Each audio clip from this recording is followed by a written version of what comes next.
আমি বৰ্তমান উপস্থিত আছোঁ নগাঁৱৰ উৰিয়াগাঁও বালিকা মজলীয়া বিদ্যালয়ত আৰু ইয়াত এটা ব্যতিক্ৰমী দৃশ্য দেখুওৱা গৈছে যে তিনিগৰাকীকৈ জা জোৱালী একেলগে ভোটদান দিবলৈ আহিছে। ভোট প্ৰক্ৰিয়া সাব্যস্ত কৰিছে তেওঁলোকে আৰু তিনিওগৰাকী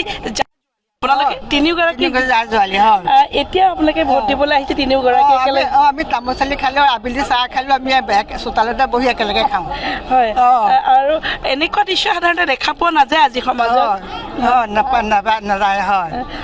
কি ক'ব আপোনালোকে আজি তিনিওগৰাকী ভোট দিবলৈ আহিছে আৰু আপোনালোকে ক'বলৈ গ'লে আইতা এনেকৈ ভোটদান প্ৰক্ৰিয়া দিবলৈ আহিছে, গণতান্ত্ৰিক হিচাপে আপোনালোকৰ অধিকাৰ সাব্যস্ত কৰিবলৈ আহিছে আৰু তিনিওগৰাকী একেলগে আহিছে, কি ক'ব?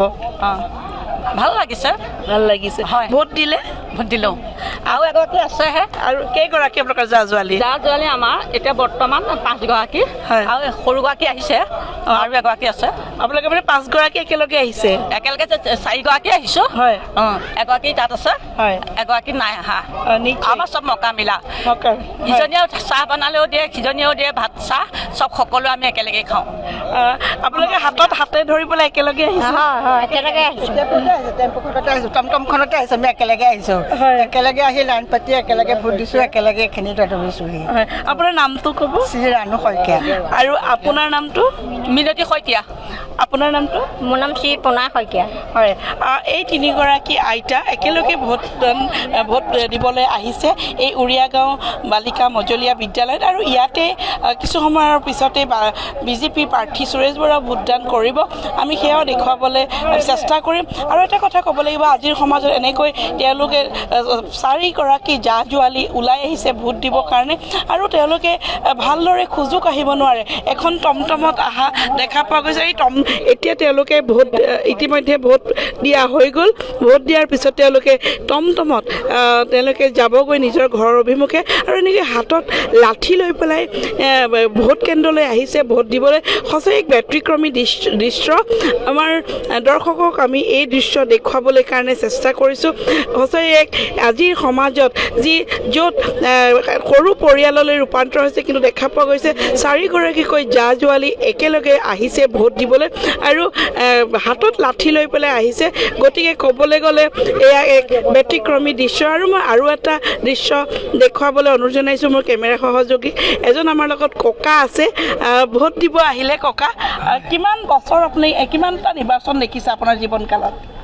মোৰ জীৱনকালত প্ৰায় 10টামান দেখিছোঁ। 10টামান দেখিছে। আজি ভোটদান কৰিলে আপুনি? কেনেকুৱা অনুভৱ, কি বুলি ক'ব? গণতান্ত্ৰিক দেশ এখনত থাকি আজি যিহেতু ৰাইজেই আজি ৰজা, গতিকে এই 5টা বছৰ যি ৰাজত্ব গণতান্ত্ৰিকভাৱে যিসকল নিৰ্বাচিত হৈ লৈ পেলাই গ'ল, এতিয়া আমি আকৌ এজনক আমি নিৰ্বাচন কৰি পঠিয়াম আমি নগাঁৱৰ পৰা। কি বিচাৰে আচলতে আপোনালোকে? আচলতে প্ৰতিনিধি হিচাপে ৰাইজে ভোট দি যিকোনো এজনে সদায় ৰাইজৰ সেৱা কৰিব লাগিব আৰু অনুষ্ঠান প্ৰতিষ্ঠানৰ সেৱা কৰিব লাগিব। সেইটো উদ্দেশ্যেটো দিয়া যায়। নিশ্চয়, নহয় জানো বাৰু? নিশ্চয়। আপুনি সহধৰ্মিনী? নহয়। হয়। আপুনি ভোট যে আপুনি বোৱাৰী হয়, আপুনি শহুৰেকক লৈ আনিছে? হয়। এইসমূহ সম্পৰ্ক এনেকৈ বোৱাৰীয়েকে হাতত ধৰি শহুৰেকক ভোট দিবলৈ কাৰণে লৈ আনিছে ভোট কেন্দ্ৰলৈ, ভোট দিছে। এবাৰ মই কেমেৰাৰ সহযোগীক দেখুৱাবলৈ অনুৰোধ জনাইছোঁ।